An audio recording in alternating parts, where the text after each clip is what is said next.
네, 오늘 말씀은 우리가 바라보아야 할 승리라는 말씀을 가지고 오늘 말씀을 나누겠습니다. 우리 지난주는 모든 무릎을 꿇게 하신 하나님이라는 말씀의 주제로 모든 악함은 하나님께서 이 세상의 마지막 때에 그 모든 무릎을 꿇게 하시고 심판하시며 그 모든 일의 증인으로서 우리를 사용하신다고 말씀드렸습니다. 오늘 말씀은 그렇다면 우리가 바라봐야 할 승리가 무엇인지를 말씀을 통해 나누겠습니다. 지난주는 가나안의 다섯 왕들이 나중에는 목에 달리죠. 그래가지고 심판을 당하는 모습을 살펴봤습니다. 그냥 지금 가나안 땅에 지금 남부 지방을 지금 침방하고 있거든요. 그러니까 남방에 있는 큰 세력들은 다섯 왕인 아도니 세덱이라는 이 예루살렘 왕과 나머지 이 아모리 왕 족속의 4명의 왕이 연합하여서 연합군대를 꾸려서 왔잖아요. 근데 그 왕들을 하나님이 완전히 심판하시는 모습을 보았어요. 모든 왕위는 결국에는요 무릎을 꿇게 될 것이에요. 그래서 오늘 말씀은요 그 나머지 있는 족속들, 남방에 있는 나머지 족속들을 하나님께서 차근차근 승리하심을 볼 수 있습니다. 그럼 28절 한번 같이 볼까요? 28절 같이 보겠습니다. 시작.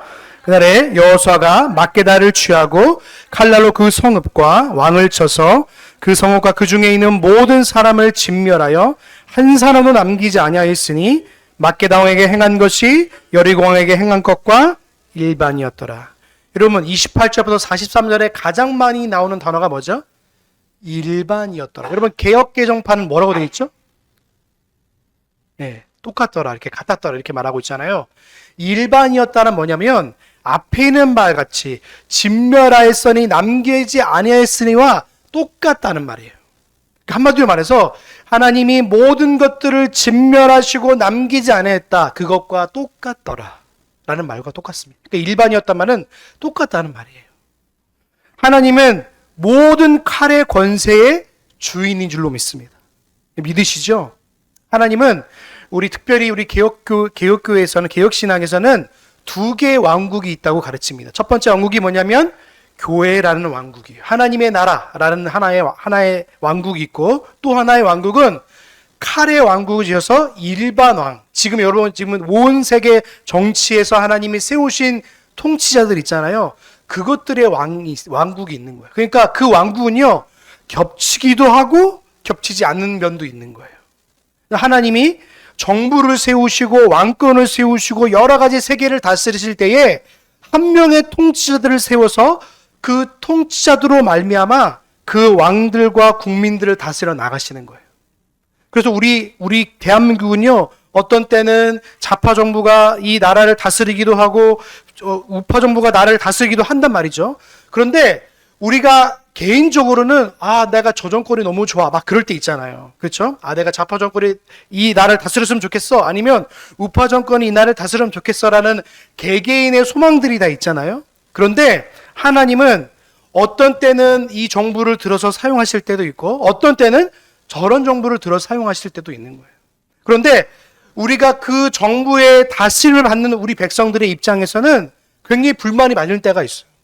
하나님 왜 이렇게 하실까? 왜 이렇게 할까? 왜 저렇게 할까? 그런데 그 모든 것들은 칼의 권세를 주장하시는, 모든 권위와 질서를 주장하시는 하나님께 권세가 있다는 사실을 기억하는 거예요.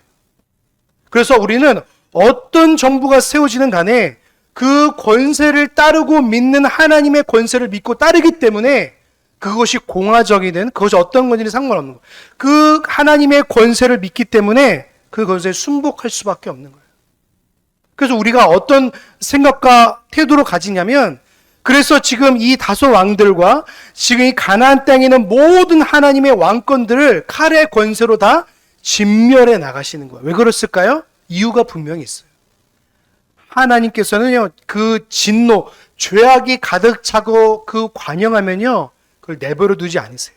반드시 그 정권과 그 왕권을요 칼날로 쓸어버리시는 거예요. 여러분 꼭 기억하십시오. 여러분 그래서 프랑스 혁명이 있고 나서에 하나님이 어떤 정부를 쓰는지 아시죠? 나폴레옹이라는 칼을 들어 쓰셔요. 여러분 세계 나라의 프랑스를 보시면 아세요.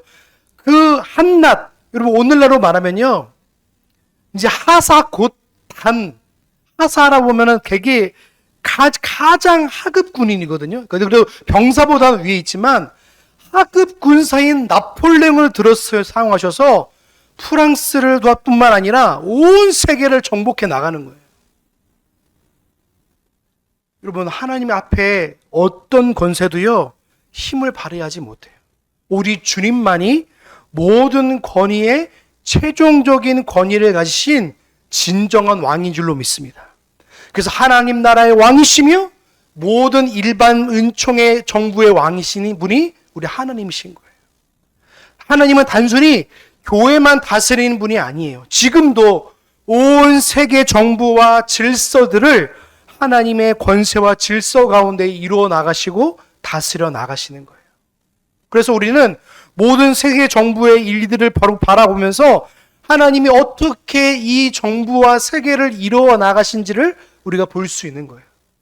그래서 우리가 저는 왜 저렇게 할까라고 하기 전에 믿는 백성들은요, 오히려 그 칼의 권세를 지금 휘두르고 있는 그 정부들이 하나님의 질서 가운데 이뤄갈 수 있게 여러분 기도하셔야 되는 겁니다. 여러분 오늘 꼭 기억하십시오. 그래서 오늘 그 칼날의 28절에 보시면 여호수아가 막게달로 칼날로라고 말한 이 칼날이 뭐냐면 하나님의 칼의 권세를 위임받은 여호수아가 그 칼의 권세를 휘두르고 있는 거예요. 그래서 그 성읍과 왕을 쳐서 그 성읍과 그 중에 있는 모든 것을 진멸하고 말하고 있습니다. 이 진멸은 결국에는 죄악에 대한 하나님의 심판을 다루고 있는 거예요. 하나님은요, 죄악을 가만히 두고 계신 분이 아니에요. 지켜보시다가 그 죄악이 차고 흘러 넘쳤을 때에 하나님이 그것을 진멸하시는 거예요. 그래서 28절 후반부에 보면 이렇게 돼 있죠. 막게다 왕에게 행한 것이 여리고 왕에게 행한 것과 똑같더라. 여러분, 여리고 왕을 어떻게 하나님이 말씀을 치시죠? 하나님께서 말씀으로 완전히 순종한 이스라엘 백성들에게 그 이스라엘 여리고 왕을 완전히 무너뜨리시잖아요. 그래서 그것으로 왕을 완전히 진멸시켜서 그 하나하나를 하나님의 주권과 권세 앞에 굴복시키는 장면이 오늘 본문의 말씀인 거예요. 또 29절과 39절이 말하고 있는데 그 모든 것들이 나오면요, 특징이 하나 뭐냐면 29절부터 특징이 뭐냐면 이겁니다. 림나로 나아가서 림나로 싸움에 그 성읍과 그 왕들을 어떻게 하셨다고요? 이스라엘 손에 붙이신지라. 여러분, 지금 붙였다는 말이요, 제가 저번 주에 말씀드렸죠. 이 히브리 말로 이 붙였다는 말이면 법정적 용어예요. 하나님이 선언하시는 거예요. 내가 이 백성들을 너희 손에 붙였다, 너희가 승리를 안겨주겠다는 말이 여기 의미에 함축되어 있는 겁니다. 그래서 또 보시면 이 30절 맨 마지막에 뭐라고 되어 있죠? 일반이었더라. 31절 마지막에는 32절 어떻게 됐죠? 일반이었더라. 하나님이 림나와 에글론과 호람과 게셀과 에글론과 모든 것들을요, 하나님이 하나하나 다 쳐나가시는 거예요. 그래서 하나님의 약속을 이루심과 동시에 하나님의 심판이 이루어지는 과정인 거예요. 여러분, 저와 여러분들은요, 죄를 내 스스로 이길 수 있을까요? 없을까요? 만약 있다고 말하는 사람들은요, 회중파 청교도들은 그렇게 믿어요. 내 힘으로 죄를 죽일 수 있다고 믿어요. 그래서 여러분, 청교도 책 중에 죄 죽이기라는 책이 있어요. 존 오웬이라는 신학자가 있는데 그 사람은 잉글랜드 연합군에 붙여서 모든 것을 할 때 옆에 있었던 목사 중에 한 명이거든요. 근데 그 사람이 책을 쓴 게 뭐냐면 죄 죽이기라는 책을 썼어요. 그러니까 실제로 죄를 죽일 수 있다고 믿고 있는 거예요. 성도들은 죄를 이길 수 없습니다. 죄를 이길 수 있는 분은 누구세요? 오직 우리 안에 계시는 성령 하나님뿐인 줄로 믿습니다. 그분이 우리의 죄를 다스리시고 우리의 죄를 죽여나가시는 거예요. 내가 죄를 이길 수 있는 힘은요, 아무것도 없어요. 우리는요, 전적으로 부패한 존재이기 때문에요, 한 조각이라도 우리의 의는 없는 거예요. 그래서 한 조각이라도 우리의 의가 있으면요, 우리는 어떤 인간적인 마음이 드냐면 내가 죄를 이길 수 있고 내가 구원을 이룰 수 있고 내 의를 이룰 수 있다고 믿는 것이 인간의 연약함이에요. 그런데 하나님은요, 우리의 죄들을 성령 하나님을 통해서 날마다 죽여나가시는 거예요. 그리고 어디로 가게 하시는 거예요? 하나님의 의로 가까이 가게 하시는 거예요. 그게 바로 뭡니까? 신학적 용어로 성화라는 겁니다. 그래서 오늘 이 본문은 뭘 우리에게 말씀하고자 하냐면, 죄를 날마다 심판하신 하나님의 모습을 바라보면서 또 하나의 측면이 뭐냐면, 하나님의 언약을 신실하게 이루어 가시는 하나님의 모습을 바라보게 되는 거예요. 신자들은 어떤 승리를 바라보느냐면, 죄를 심판하시고 의를 이루어 가시는 하나님의 승리를 바라보게 되는 거예요. 여러분, 단순히 이거는 2000년, 4000년 전의 일이 아니라 오늘 지금 저와 여러분과도 마찬가지인 거예요. 여러분 생활도 마찬가지인 거예요. 여러분, 죄인이 여러분 가운데 얼마나 많습니까? 죄인이요, 득실득실합니다. 그렇죠? 죄가 관영하는 세상을 바라보게 되면요, 지금 내가 살고 있는 기준과 세상에 살아가고 있는 기준이 모호해지는 거예요. 굉장히 모호해지고 많습니다. 세상 사람들이 말하는 것이 맞는 것처럼 느껴질 때가 참 많아요. 아, 이게 맞아. 이게 맞는 것 같아. 그런데 주일날 말씀을 들어보면 그게 아니라는 거예요. 여러분, 의인의 회중에는요, 절대로 악인이 들어갈 수 없어요. 하나님께서 끊임없이 그 하나님의 이스라엘 백성 가운데에 다른 백성들이 오지 의인의 회중에 들지 못하도록 하나님은 왜 막으시는 게 뭐냐면, 택하지 못한 자들은요, 절대 의인의 회중에 들 수 없는 거예요. 그래서 하나님의 말씀을 막아버리셔요. 듣지 못하도록 하셔요. 그게 심판이라는 사실을 알지 못한 채 말이죠. 여러분의 주변에 있는 악인들은요, 여러분을 끊임없이 괴롭힐 거예요. 여러분, 이유 없이 괴롭힐 때도 참 많아요. 그래서 어떨 때는 이런 마음도 있어요. 왜 저럴까? 왜 저렇게 나에게 힘들게 할까? 왜 저렇게, 저 사람은 왜 나에게 아무런 감정도 없는데 왜 저럴까? 근데 악인은요, 아무 이유 없이 의인을 공격할 때가 많습니다. 시편 기자가요, 그것 때문에 괴로워하는 거예요. 시편 기자들이 고백하는 게 그래요. 하나님, 왜 악인은 왜 지금 이렇게 존재해서 왜 의인을 괴롭힙니까에 대한 주제가요, 시편의 고백이 굉장히 많아요. 그런데 하나님은 그걸 통해서 뭐라고 역사하시냐면, 악인들이 펼쳐놓은 그물 때문에 악인들이 걸려 넘어진다고 말씀하세요. 악인들이 펼쳐놓은 그물과 여러 가지 함정을 통해서요, 의인이 걸려 넘어질 거로 기다리지만 결국엔 그 그물과 그 함정으로 말미암아 자기가 걸려 넘어지고 빠진다고 하나님 말씀하시는 거예요. 여러분, 하나님께서는요, 의인을 끝까지 보호하시고 인도한다는 사실을 기억하는 저와 여러분 되시길 주님의 이름으로 소망합니다. 그래서 이 전쟁의 과정들을 볼 때 우리는 단순히 전쟁사가 아니에요. 이스라엘 역사 가운데 하나님이 이렇게 하셨구나가 아니라, 지금도 우리를 택한 자로 부르신 우리들을 하나님께서 모든 과정들마다 우리를 의로운 자로 세우시기 위한 하나의 과정 가운데 있다는 사실을 기억하는 거예요. 그래서 악인들을 하나님이요, 끊임없이 하나님이 쳐나가시는 거예요. 마치 가지치기 하듯이 끌어 나가시는 거예요. 여러분, 악인의 부응함을 부러워하지 마시길 주님의 이름으로 소망합니다. 악인의 부유함, 악인의 잘됨, 결국에는요, 바람같이 흩날릴 수밖에 없는 거예요. 의인의 잘됨이 뭔지 아십니까? 하나님이 함께 하심이 의인의 잘됨이. 기억하십시오. 여러분 잘 되고 있는 거예요? 안 되고 있는 거예요? 그러면 잘 되고 있는 거예요. 아멘이십니까? 네. 근데 우리는 어떤 잘됨을 의지합니까? 돈이 많아지는 게 잘 되는 거예요. 뭔가 내 인생 속에서 무엇인가 내 일이 1부터 10까지 착착착착 잘 되는 것을 잘됨이라 보면요, 그건 철저하게 세상적 기준이에요. 여러분의 자녀가 돈을 잘 벌고 자녀를 낳고 번성하고, 물론 이것도 하나님께서 주신 은혜이지만 진짜 우리가 그리스도인이 바라볼 승리가 뭐냐면, 하나님이 나와 함께 하심이 승리인 줄로 믿습니다. 근데 이걸 자꾸만 세상 사람들과의 가치를 두고 보면요, 자꾸 오해하는 거예요. 하나님이 다 함께 하심을 바라보는 게 아니라 자꾸 뭘 바라보게 되냐면 세상적 기준으로 철저하게 세상적 가치의 기준을 따라서 무엇인가 나에게 돈이나 아니면 뭔가 잘된 일이나 칭찬받은 일이나 뭔가 내가 내 업적을 이렇게 바라보면 그것들을 말미암아 내가 기쁨을 얻으려고 그러는 거예요. 여러분, 우리의 진짜 기쁨은 여호와로 말미암은 기쁨인 줄로 믿습니다. 그게 시편 기자가 말하는 기쁨이에요.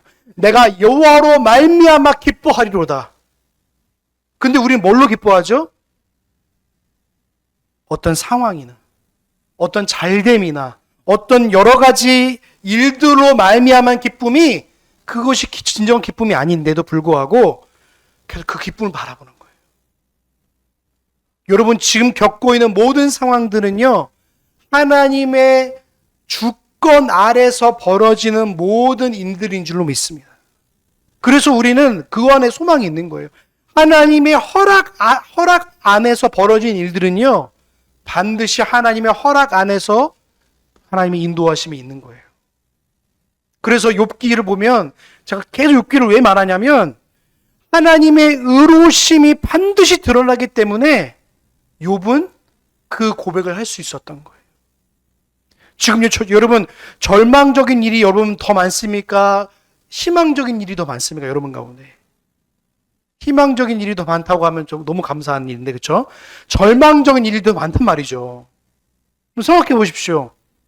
여러분 자녀가, 여러분 주변에 있는 모든 것들이, 내 주변에 있는 모든 것들이 내 생활이 안 되는 분도 어떤 분은 계신단 말이죠. 반드시 이게 돈이 들어와서 내 생활비가 어느 정도 책정이 돼가지고 이렇게 진행되어야 되는데 이것조차도 안 되는 분이 있단 말이죠. 그럼 여러분 그곳에 무슨 소망이 있고 무슨 행복이 있고 무슨 은혜가 있다 이렇게 고백할 수 있단 말이죠. 그런데 그 안에서조차도 하나님께서는 일하시는 은혜가 있다는 거예요. 그래서 여러분 주변에는, 그래서 사단이 우리에게 끊임없이 공격한 게 뭐냐면 하나님이 욥에게 많은 것을 주셨으니까 욥이 하나님을 경외하는 거 아닙니까? 라고 반문하는 거예요. 근데 우리는 그 사단의 반문에 우리는 또 반문해야 돼요. 하나님, 저는요 제 모든 것을 가져가도록 하나님 나의 영원한 소망이십니다. 하나님 나의 기쁨이십니다. 하나님 나의 영광이십니다의 고백이 진짜 성도들의 고백인 줄로 믿습니다. 근데 사단은 이걸 가지고 자꾸 장난치는 거예요. 너 이거 가져가면 하나님 떠날 거지. 이 사단의 하나님과의 대화 속에서 이런 것들이 있는 거예요. 근데 하나님은 어떤 게 있는지 아십니까? 야, 욥은 절대 떠나지 않을 거야 라는 고백 속에는 뭐가 있는지 아십니까? 내가 저를 끝까지 붙들 거라는 고백이 안에 있는 거예요. 내가 욥을 끝까지 인도할 거라는 고백이 여기 안에 있는 거예요. 근데 우리 1차적으로 우리가 바라보면요 자꾸 낭망하게 되는 거예요. 여러분, 오늘 성경에서 말하고 있는 일반이었다는 말은 단순히 그냥 전쟁이 앞에서 하나님이 진멸하고 끝나는 이런 부분이 아니라 하나님의 승리가 여호와의 이름으로부터 시작된 사실을 말씀하고 있는 거예요. 또 말씀 볼까요? 31절과 32절입니다. 우리 같이 볼까요? 31절, 32절 같이 보겠습니다. 시작! 림나에서 라이기스역을 나아가서 대진하고 싸우더니 스텔라의 그 성읍을 취하고 칼날로 그것과 그 중에 모든 사람을 쳐서 멸하였으니 림나에 행한 것과 일반이. 여러분, 하나님의 손에 있다는 사실을 기억하시기 바랍니다. 하나님의 손에 붙이셨다는 사실을 기억하세요. 그 모든 삶도 마찬가지입니다. 여러분이 지금 겪고 있는 고난과 상황들과 여러 가지 문제들을요 하나님의 손에 날마다 붙이시다는 사실을 기억하는 거예요. 그래서 우리는 어떻게 기도하면 아십니까? 하나님의 손에 있음을 기억합니다. 그래서 하나님이 이루어갈 줄로 믿습니다. 그래서 그 상황들을 절망하고 낭망하지 않게 내 마음을 붙잡아 달라고 여러분 기도하시기 바랍니다. 성도들은 상황에 절망하는 사람들이 아니에요. 상황 너머에 있는 하나님을 바라볼 때 소망과 희망을 발견하는 사람들이 진짜 성도인 거예요. 그래서 하나님께서 자꾸 계속 말씀하시는 거예요. 그 성읍과 그 왕들을 이스라엘 손에 붙이신지라. 하나님이 여호수아에게 승리를 주신 이유가 뭐냐면 내가 너의 승리자라는 사실을 말씀하시는 거예요. 너의 인생의 승리자가 바로 나다. 너의 인생의 주관자가 바로 나다. 라고 하는 사실을 하나님이 끊임없이 말씀하시는 거예요. 하나님이 이스라엘로 왜 승리를 주셨습니까? 그것은 하나님을 승자로 고백하라는 거예요. 우리가 바라볼 승리는 그거예요. 하나님께서 우리에게 언약을 주시고 우리를 이끌어 가셨사오니 하나님이 우리의 모든 승리의 근원자가 되시기 때문에 하나님을 날마다 붙잡고 살아가는 거예요. 교회에서만 기도하는 게 아니에요, 여러분. 여러분의 삶의 여정마다 여러분 기도하시는 거예요. 하나님의 이름을 붙잡는 거예요. 여러분, 더 큰 놀라운 사실이 뭔지 아십니까? 우리가 하나님 앞에 기도하기 이전에 하나님이 여러분의 손을 붙잡고 있다는 사실인 거예요. 이게 큰 위로인 거예요, 여러분. 근데 우리는 그걸 못 보는 겁니다. 이 죄성 때문에 그걸 바라보지 못하는 거예요. 내가 하나님과 마치 끊어진 것처럼 살아갈 때가 참 많아요. 그래서 끊어진 것처럼 생각하다 보니까 자꾸 하나님의 이름보다도 자꾸 내 상황만 바라보게 되는 거예요. 그래서 내 연약함, 내 아픔, 내 절망, 내 자녀의 여러 가지 안 되는 일들 이런 것도 바라보면요 하나님 없는 것처럼 볼 때도 있는 거예요. 여러분 꼭 기억하십시오. 오늘 시편 88편에도 고백하고 있죠. 하나님의 흑암 중에 감추셨다는 사실을 기억하십시오. 하나님 왜 흑암 중에 감추셨습니까? 그걸 통해서 우리 성도들로 하여금 하나님이 어떤 분인지를 알기 원하시는 거예요. 하나님은 이스라엘로 하여금 내가 너의 승리자다, 내가 너의 주권자다, 내가 너의 모든 것을 다스리는 하나님이라는 사실을 우리에게 말씀하고 있는 거예요. 여러분 39절도 볼까요? 39절. 자, 39절 같이 보겠습니다. 시작. 성읍과 그 왕과 그 속한 성읍들을 취하고 칼날로 그 성읍을 쳐서 그 중에 모든 사람을 진멸하고 하나도 남기지 아니하였으니 데빌과 그 왕에게 행한 것이 헤브론에 행한 것과 일반이요 림나와 그 왕에게 행한 것과 일반이었더라. 여러분 이 전쟁은 하나님의 전쟁입니다. 여러분 오늘도 마찬가지예요. 이것은 하나님의 전쟁이에요. 우리의 전쟁이기도 하지만 하나님의 전쟁이에요. 하나님이 여러분들을 끊임없이 다스려 나가는 과정도 전쟁이에요. 하나님이 여러분과 싸우실 거예요. 그게 무슨 말이냐면 여러분의 의와 싸우신단 말이에요. 나의 나됨은 하나님의 은혜로 된다는 사실의 고백이 나올 때까지 여러분의 의와 싸우실 거예요. 여러분의 의가 부패된 의임을 알면요 나를 의지하지 않아요. 누굴 의지할까요? 하나님을 의지하는 거예요. 그래서 여러분의 의와 싸우시면요 내 안에서 끊임없이 싸움이 일어날 때마다 하나님께서는요 그 의를 부수셔서 하나님의 의에 의지하도록 하나님이 인도하셔요. 우리의 의지를요 하나님의 은혜 가운데 있도록 날마다 붙드시고 인도하시는 거예요. 그래서 우리의 의지와 싸우시는 거예요. 너 의지하지 말라고. 너의 인생 중에 너를 끊임없이 놓아서 하나님이 너의 인생 가운데 주관자가 되도록 하나님에 대한 싸움이 일어나는 거예요. 근데 그 싸움은요 굉장히 괴롭습니다. 처절한 싸움일 수도 있어요. 왜냐하면 여지껏 나를 믿고 살아온 분들이 굉장히 많습니다. 나를 믿는 거예요, 여러분. 내가 이렇게 될 거야. 나는 이렇게 할 거야. 이렇게 해서 이렇게 플랜이 있어요. 근데 그 플랜들은요 하나님의 변수들로 말미암아 다 무너지게 돼 있어요. 사람은요 어떻게 생각하냐면 이렇게 생각해요. 내가 1번부터 10을 계획하면요 그 10 가운데에 다 될 것처럼 생각한단 말이죠. 근데 하나님은요 변수라는 것을 가지고 우리를 다스려 나가세요. 변수는요 생각하지 못하는 것들이에요. 내가 생각하지 못하는 것들. 근데 그 변수들로 말미암아 우리를 하나씩 너 생각대로 되지 않지라고 우리에게 다시 반문하시는 거예요. 여러분 우리는 우리의 생각을 믿으면 안 됩니다. 그건 신념입니다. 신념. 신념과 믿음을 혼돈하지 마세요. 신념은 내 생각을 믿는 거예요. 믿음은 하나님의 말씀을 믿는 거예요. 하나님의 말씀이 이렇다면 그 말씀을 믿고 살아가는 거예요. 그래서 하나님이 너의 주관자시고 너의 왕이시고 너의 모든 것의 질서의 주관자이시라면 그 하나님을 믿고 나의 삶을 맡겨드리는 거예요.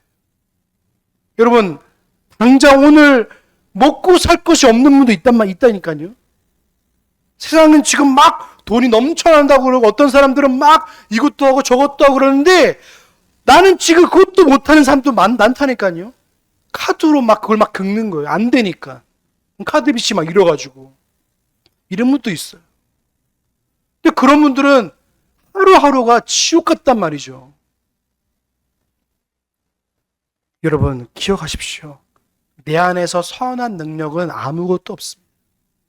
오직 내 안에서 선한 능력을 발휘하는 성령 하나님을 의지하지 않으면 여러분에서 앞으로는 밑에서부터 나오는 의는 여전히 나를 해할 뿐만 아니라 내 주변에 있는 것까지도 해야 할 수 있다는 사실을 기억하시기 바라요. 그래서 여러분, 내 의를 할 앞에 날마다 맡기셔야 돼요. 그래서 그 의를 날마다 부수어 나가셔서 사도 바울을 그렇게 사용하시는 거예요. 사도 바울은요, 그 의가 얼마나 강한 사람인지 몰라요. 그래서 그 의가 자기 의가 뭐냐면 나는 저가 믿는 그리스도인은 그냥 이단이라고 믿었어. 그러니까 저들을 다 잡아 죽이고 옥에 가둬야지만 그게 하나님의 나라가 이루어진다고 믿었어. 그러니까 다 옥에 가두려고 그래 열심히 다닌 거예요. 열심히. 여러분, 여러분의 열심이 여러분을 삼킨다는 사실을 기억하시기 바랍니다. 여러분의 열심은요, 여러분을 삼켜요. 그런데 하나님의 의는요, 여러분을 삼키는 게 아니라 여러분을 주님의 은혜로 인도하시는 거예요. 그래서 사도 바울이 그걸 완전히 깨 부서지는 거예요. 눈이 멀었어요, 눈이. 왜 눈이 뭔지 아십니까? 그가 바라보는 의의 눈으로 바라보는 눈을 다 멀게 하시고 그 눈을 새롭게 하게 하셨어요. 그래서 하나님의 어떤 분인지를 알아가게 하셔서 그가 성령 앞에 완전히 사로잡힌 성령의 사람으로 쓰임받기 시작했던 거예요. 여러분의 의지로는 죄를 이길 수 없습니다. 우리의 노력으로, 규칙으로, 경건의 실천으로는 절대로 죄를 죽일 수 없습니다. 그런데 오늘날 많은 경건주의 신학자들이 뭘 말하는지 아십니까? 말씀과 기도 열심히 하면은 죄를 이길 수 있다고 말해요. 아니요, 이길 수 없습니다. 종교적 실천과 규칙과 노력으로는 절대로 죄를 이길 수 없어요. 그렇기에 하나님을 의지하는 거예요. 그렇기에 하나님의 영원하신 은혜를 바라보며 살아가는 거예요. 말씀과 성령의 다스림을 받지 않는 인생들은요, 여전히 이러한 노력들로 살아갈 수 있다고 믿는 사람들이에요. 종교적인 노력으로는요, 절대 우리의 죄악 이길 수 없습니다. 단언합니다. 이 세상의 정쟁도, 삶도, 자녀도, 직장도 마찬가지입니다. 우리가 보고 있는 요소도 단순하게 보면 그냥 이스라엘의 역사예요. 전쟁 역사예요. 땅을 정복하기 위한 전쟁을 그냥 치르는 것 뿐이에요. 근데 하나님은 여기서요, 분명히 말씀하시는 거예요. 또 여러분, 너의 전쟁이 뭡니까? 우리의 전쟁이 뭡니까? 너가 싸울 수 있다고 믿는 것 전쟁들은요, 하나님의 손 안에 있다는 사실을 기억하며 살아가는 거예요. 우리가 전쟁 같은 세상 가운데 살아가고 있는데 여러분을 다스리는 것뿐은 오직 여호와 하나님 줄로 믿습니다.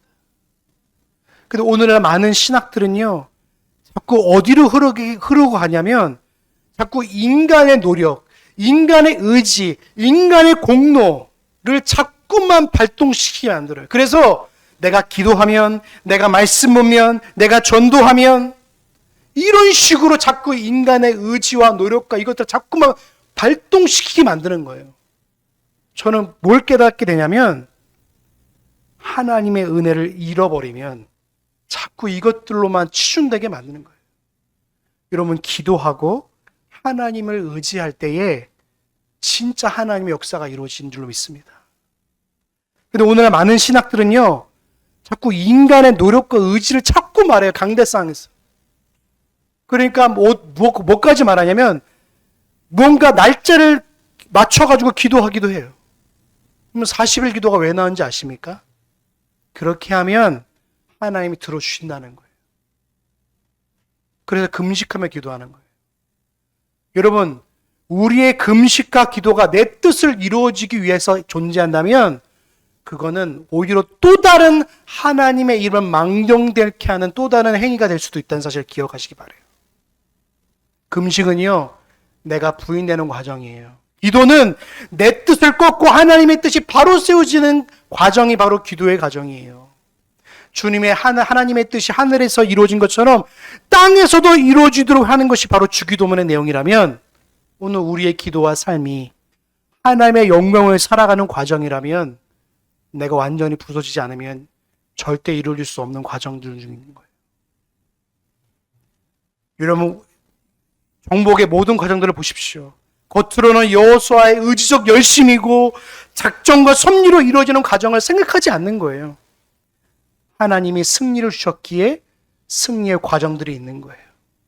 여러분을 구원하셨기에 구원의 과정들이 있는 거예요. 성화의 과정들이 있는 거예요. 만약에 여러분이 택하지 않으셨다면 택하지 않은 하나님의 섭리의 과정들이 이루어 나가실 거예요. 이스라엘이 열심히 싸워서 이긴 전쟁이 아니라 언약의 백성들을 위해서 친히 싸우시는 하나님의 전쟁인 줄로 믿습니다. 그렇다면 우리의 생활도 마찬가지인 거예요. 여러분이 열심히 사는 것도 중요하지만 내가 무엇을 향한 열심인지도 한번 기억하세요. 그럼 여러분 이제 신앙생활도 열심히 하는 게 중요하다는 분들이에요. 우리 한국 사람은요, 너무 열심히 해서 탈이에요. 여러분, 열심히 하는 게 나쁘다는 말이 아니라 그 열심이 하나님의 의로우신 것까지도 침범한다면 그게 문제가 있다는 거예요. 그래서 여러분, 주님이 날마다 우리에게 말씀하시는 거예요. 너를 부인하지 않으면 절대로 하나님의 그 자녀로서의 삶, 제자의 삶을 살아갈 수 없는 거예요. 내가 날마다 부인되지 않으면 주님의 길을 가지 못하는 거예요. 왜요? 그 길은 작고 가지 않으려는 길이기 때문에 그런 거예요. 좁은 길이에요, 여러분. 주님의 길은 넓은 길이 아니에요. 작은 길이에요. 좁은 길이에요. 시편 23편에 고백하고 있는 골짜기가 그런 길입니다. 그 골짜기를 일부러 걷게 하신 이유가 있어요. 시편 기자가 왜 23편을 쓰면서 왜 그런 비유를 들었었냐면, 실제로 그 골짜기를 보면요, 700~800m 골짜기가 있어요. 이런 얼마나 무섭겠어요, 양들이. 그런데 일부러 목자들은요, 그 양들을요, 골짜기에 몰아넣습니다. 같이 가요. 그래서 그 골짜기에 가면요, 양들이요, 누구 의지하겠어요, 여러분? 목자 의지하는 거예요. 조금 떨어지면 낭떠러지예요, 여러분. 근데 그때야 양들이요, 다리에 힘을 얻고요, 건강하게 새끼도 낳고 살아갈 수 있는 거예요. 그래서 의인들에게, 특별히 택한 자들에게 고난은 엑기스를 주시는 하나님의 은혜가 여기 있는 거예요. 신앙의 엑기스는요, 고난에서부터 나와요. 신기하죠? 평안할 때 기도하지 않습니다. 평안할 때 주님의 이름 부르지 않습니다. 인간의 연약함이에요. 돈이 많다고 신앙생활 잘한 분 좀 못 봤어요. 헌으로 굉장히 말해요. 그래서 하나님, 저 돈 벌면 저 1억 주시면, 2억 주시면 11조 100억 할게, 이런 분을 치고는요, 헌금하는 분이 없어요. 100억 주면 그냥 사라져버려요. 우리의 여건과 상황을 아시기 때문에 그걸 주시지 않는 이유도 있는 거예요. 그걸 통해서 우리 하나님 뭘 바라보고 계십니까? 우리는 주님의 자녀이기에 그 자녀로서의 삶도 우리에게 요구하고 계시는 거예요. 삶의 영 속에서 너의 삶의 주인이 누구냐라고 우리에게 자꾸 묻고 계시는 거예요. 구약은요, 잔인함을 보는 게 아니라요, 우리는 뭘 봐야 됩니까? 하나님의 약속과 하나님의 하나님 되심을 바라보는 거예요. 그래서 언약적 거룩함을 이 말씀 속에서 찾으셔야 돼요. 여러분, 가나안 족속은요, 하나님이 이미 심판하시겠다고 이미 약속하셨어요. 한번 말씀 찾아볼까요? 창세기 15장 16절에서 21절입니다. 한 절씩 교독하겠습니다. 제가 먼저 읽겠습니다. 16절부터요. 내 자손은 4대 만에 이 땅으로 돌아오리니 이는 아모리 족속의 죄악이 아직 관영치 아니함이니라 하시더니,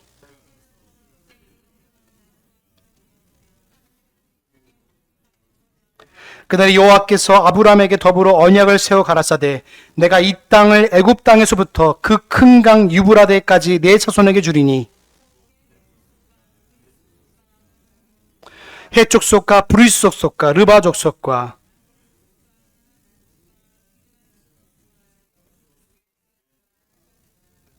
아멘. 하나님의 약속이 이루어져 가는 걸 우리가 보고 있는 거예요. 여러분, 하나님의 약속은 신실한 줄로 믿습니다. 그래서 그 약속은 주님의 백성들로 여전히 그 언약으로 이루어 나가시는 거예요. 하나님 말씀하셨죠? 분명히 말씀하셨죠? 아직 이 땅의 죄악에 관영하지 않았다.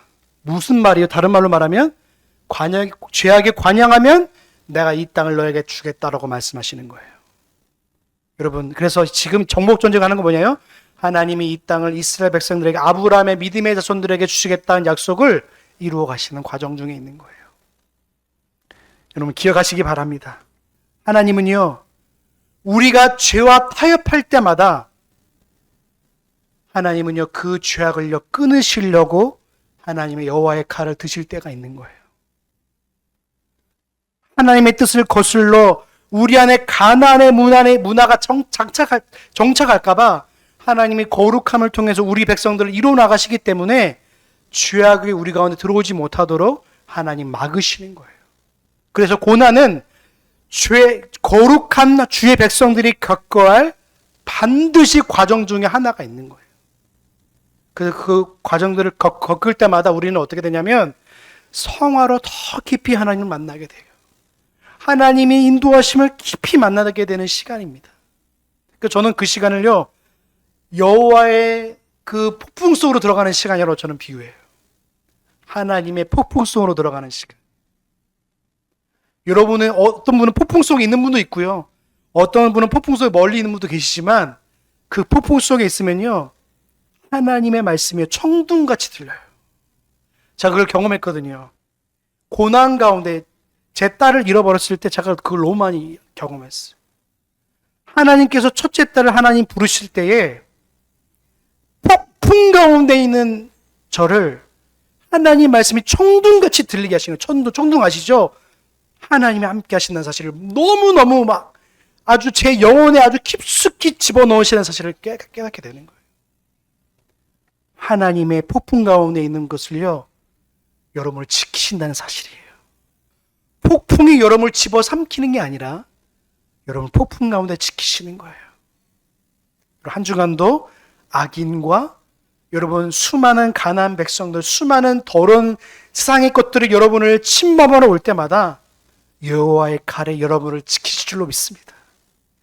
여호와의 칼이 여러분을 은혜로 인도할 줄로 믿어요. 염려하지 말고 두려워하지 마세요. 하나님께 여러분의 삶을 맡기시기 바랍니다. 그러면 여러분, 저도 그런 거예요. 하나님이 여러분을 지키신다는 사실을 믿어요. 그래서 저는 기도할 때마다, 여러분의 이름을 부르갈 때마다, 기도할 때마다 하나님이 지키실 거군요. 여러분의 삶을 한 주간도 여러분의 삶을 인도하실 거군요. 저는 믿어요. 의심치 않아요. 그래서 여러분의 생활 가운데, 여러분이 삶의 모든 순간에 숨이 닿는 모든 순간들마다 나를 하나님의 백성답게 다듬어 가시고 인도하는 사실을 기억하면서 한 주간들 믿음으로 살아가는 저 여러분의 삶이 되시길 주님 이름으로 소망합니다. 기도하시겠습니다. 상의 하나님, 감사합니다. 오늘 우리를 사랑하여 주시고 주님의 거룩한 백성으로 우리를 삼아 주셔서 그 모든 여정 가운데 우리를 인도하신 주님, 너무나 감사합니다. 우리는 참으로 연약하여서 하나님의 인도하심보다도 나의 의로우심을 발견할 때가 참 많습니다. 내 열심, 내 노력, 내 의지, 내 공로, 아버지 찾을 때가 참 많습니다. 아버지 하나님, 죄악을 이길 힘이 나에게 없음을 고백합니다. 성령 하나님께서 오늘도 우리 말씀과 성령으로 우리를 날마다 다스려 주시고 인도하여 주셔서 하나님의 거룩한 백성으로 살아갈 수 있도록 은혜 위에 은혜를 더하여 주시옵소서. 그래서 이 세상의 험한 폭풍 가운데서도 우리를 여호와의 폭풍으로 지킨다는 사실을 기억하며 한 주 한 주를 믿음의 걸음걸음으로 살아갈 수 있도록 함께하여 주시옵소서. 동행할 줄로 믿사오며 우리를 구원하신 예수님의 이름으로 감사하며 기도하옵나이다.